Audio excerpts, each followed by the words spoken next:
beau matin de printemps, j'ai rendez-vous dans une houblonnière avec François Lux, agriculteur à Offenheim. Cette houblonnière a l'air vide. Je dois être en avance. Le houblon est une culture pérenne qui repousse chaque année le long de ses grands tuteurs. La récolte a lieu au mois de septembre. Que font alors ces chasseurs de trésors en plein mois de mars ? Les jets de houblon, ça a un autre nom également, c'est des pousses de houblon ou des asperges de houblon, parce que le principe c'est exactement la même chose que les asperges. C'est les premières pousses qui n'ont pas vu la lumière et qui sont protégées, et ces pousses-là sont très tendres. Et une fois qu'elles voient la lumière, elles se colorent et elles deviennent amères et pas comestibles. C'est uniquement les pousses blanches qui sont comestibles. Donc ça c'est une pousse qui a déjà vu la lumière et qui commence à faire ses feuilles, et qui va donner la liane qui va s'allonger et qui peut pousser très très rapidement, c'est-à-dire au mois de mai, quand il y a les périodes favorables, ça peut pousser jusqu'à 25 cm par jour. Ce trésor oublié, premier produit frais de l'année, est originaire de Belgique. Les jets de houblon, ou truffes du Nord, comme la nomment les Flamands, pointent le bout de leur nez lorsqu'arrivent les beaux jours. Le bon moment, c'est quand la pousse doit être assez longue et elle ne doit pas encore avoir vu la lumière. Alors on l'arrache assez bas et on ne récupère que la partie haute parce que la partie basse est déjà ligneuse. Et pour le savoir, on la penche délicatement et à un moment donné, il y a un point de rupture quelque part. Et donc c'est cette partie-là, la partie fraîche, qui est très bonne, quoi. Et cette partie est dure, donc on ne consomme que ça. Et il faudra la matinée à ces 5 glaneurs pour récolter 3 kilos de cette précieuse pousse.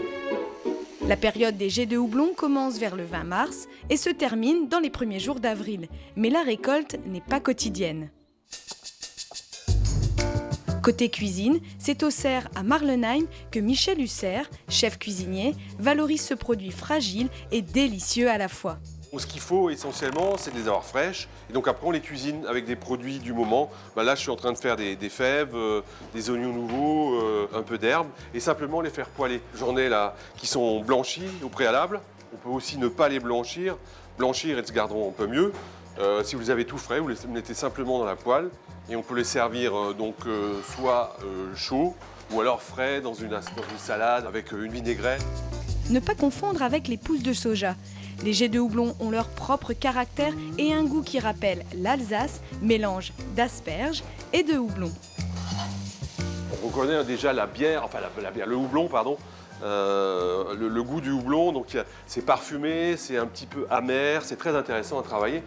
Et c'est pour ça qu'il faut aussi ne pas trop compliquer, il ne faut pas rajouter trop d'eau de goût parce que sinon vous allez dénaturer le produit. Donc ça se marie bien avec des œufs par exemple. Et on fait une omelette avec des jets de houblon, c'est formidable. Il faut essayer de toute façon de toujours marier les produits et du terroir et de saison, c'est important. Aujourd'hui au menu, c'est ravioli ouvert avec sa fricassée de jets de houblon et sa bâillon à la gueuse Cantillon. Bon appétit! Pendant que Paul, lui, s'entraîne pour les Jeux Olympiques. Chers amis du terroir, bonjour. Eh bien oui, voilà, je m'entraîne au jet de houblon parce que nous avons bientôt une compétition internationale. Mais une compétition internationale qui n'est réunie que 2 pays, la France et la Belgique. Et d'ailleurs, l'équipe de France est entièrement composée d'une équipe alsacienne, Lux, Husser et moi-même, votre serviteur. Et j'espère qu'on va gagner.